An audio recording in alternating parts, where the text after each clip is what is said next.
السلام الله عليكم ورحمة الله تعالى وبركاته. وأنا سلام دمان أخيارتا دقيقة حيران كونتيران كلها نحي براب الشدة أوركا حق دور سيدا يوتيوب يا تيك توك يا فيسبوك بيج.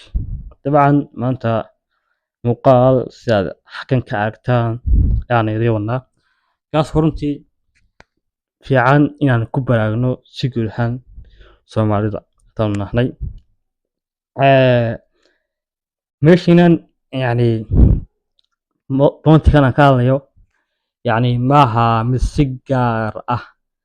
yani u beegsanaya meel gaar ah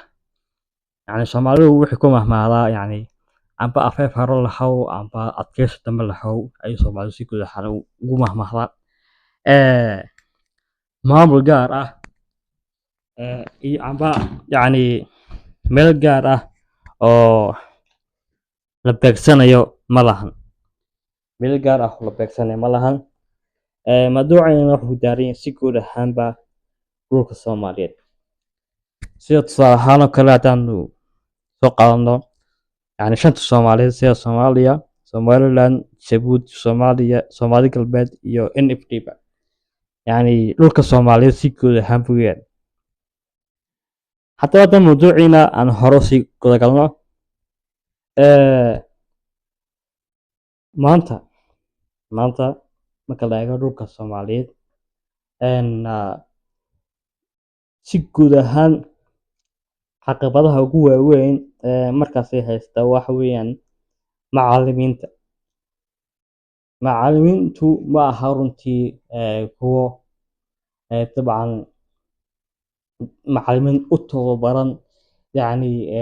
allahuma salli ala maxamed yani habkii wax u dhigi lahaayeen habkii yani u maamuli lahaayeen fasalkii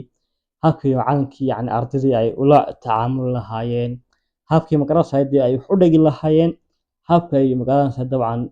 waxaan ay magaranaysaa u dhigayaan ay ugu dhaadhicin lahaayeen ardayga sometimes waxaa laga yaabaa inuu ardayga kaba badiyaba yani maadadii u dhigay macallinka yani ardaygii halkii laga doonayay inuu ardaygu in macallinku kaga badiyo ardayga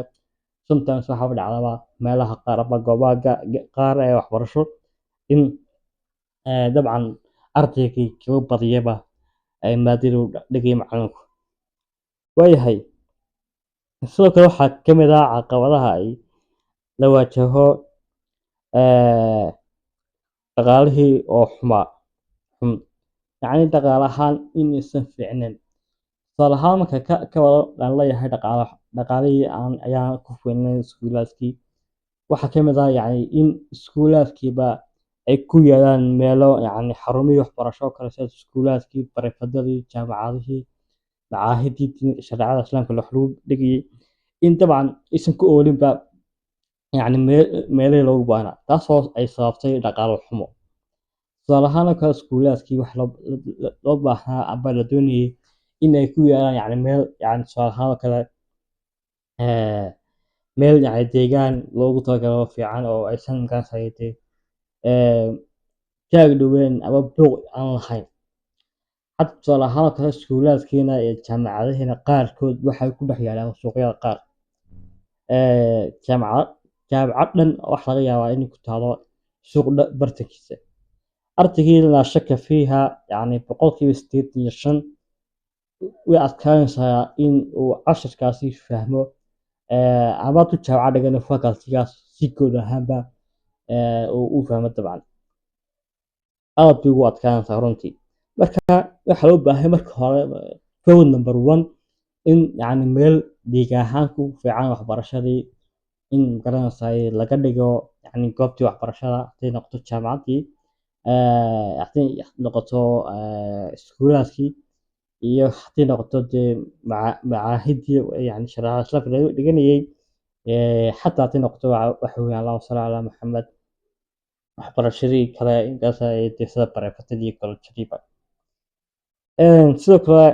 waxyaabaha caqabadaha waaweyn dabcan ay dhibaatadaas ka dhacdo yani soo waajahda wax ka mid ah yani manhaj oo kale hadda tusaale ahaan oo kale haddii yani manhajka soo qaato manhajka hata somaliland labadii kun iyo 17 waxa ka horeeyey manhajka somaliland u yaala wuxuu ahaa manhaj tayeysan ayuu ahaa taana waxaa kugu cadeynayaa 2017 yani ardayga form 4 ka baxaaba dugsiga gaaska 12aad yani wuxuu ahaa qof yani wax beeran karaya ugu yaraan yani intuu beer tago yani wax falan karaya beer soo saar karaya tabcan karaya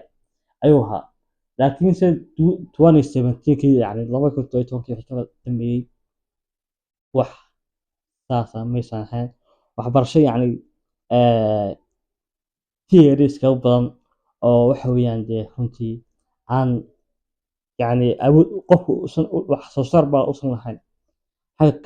ardayda hore ay ugu yaraan soo saari karayeen yani beer ay falan karayeen hadda ardayda haatan joogta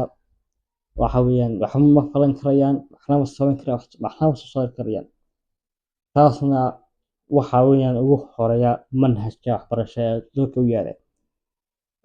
waxaan rajeynayaa xukuumaddan cabdiraxmaan cero inay ka bedesho arrinkaas ay si buuxda ay wax ku bedesho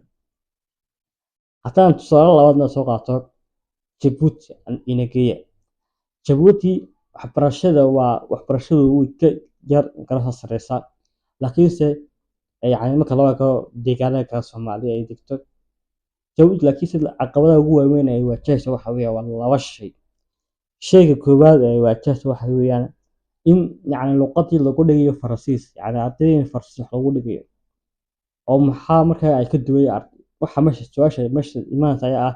maxaa ay kaga duwan tahay ardayda kale soomaaliyeed luqadda ingiriishka lagu dhigayo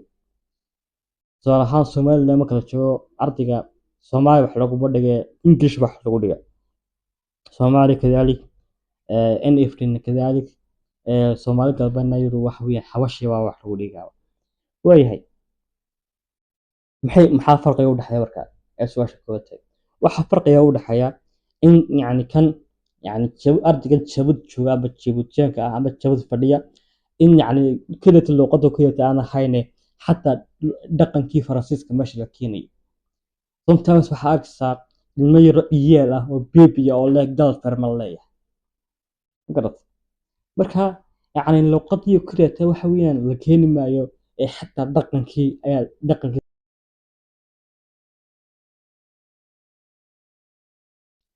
ifan dhaqankii faransiiska baa la keenaya caqabada labaad ee dabcan ay waajahaysana waxa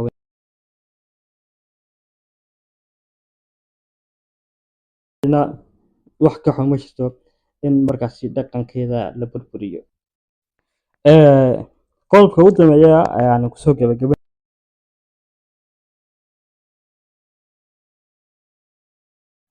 mawduuciina waxaa ka mid a ugu dambeeya waxaa ka mid ah dhaqaala xumada dabcan haysata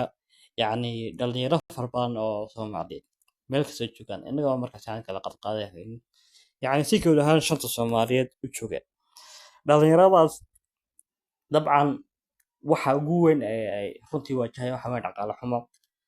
taas oo runtii qoys qaar aysan u awoodinba in ay runtii wax ka bixiyaan ardayga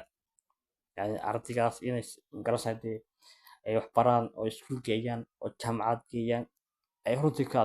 yani aysan ka rahayninba tusaale ahaan inka marka laga yimaado soomaaliya laftirkeeda sibatan magaalada xamar la yidhaahdo iyo jabuuti iyagu waxay sameeyaan